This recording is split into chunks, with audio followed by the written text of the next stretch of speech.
Panibagong araw at pakikipagsapalaran naman tayo mga ka-shield. Niyaya nga ako sa break time ng kapatid ko. Kumain nga daw kami sa labas kaya sumama naman ako. Pumunta nga kami dito sa ice creaman. Pagkaupo niya ay uupo sana ako, hindi ako magkasya at malaki ang puwet. Kaya naman nagsenyas ako sa waiter, tinawag ko. Sabi ko 2 ice cream, hindi yata ko naintindihan. Kaya sabi ko 2 ice cream good, 2 ice cream yummy. Pagkatapos mga ka-shield, pagkuha ko ng cellphone ko, may tinignan lang ako. Yung kapatid ko, may tinuro sa likod ko. Kaya naman nang tumingin ako, aba, nangihingi pala ng pambayad sa order namin. Shoot mga ka-shield, wala akong dalang pera. Kaya naman, iniwan ko na lang siya para sumunod siya sa akin. Pagkatapos, nagpasama nga yung kapatid ko at magsi-CR daw siya.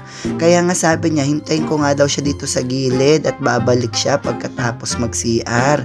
Kaya naman, nanood ako ng mga nagkakarate, mga ka-shield, para matuto ako at kakaratihin ko yung kapatid ko. At ang lakas mangyayang kumain, wala naman palang dalang pera.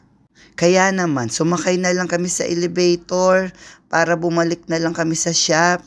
Kaya lang nag-request yung kapatid ko, i-set up nga daw yung camera para ma-flex yung suot niyang maganda.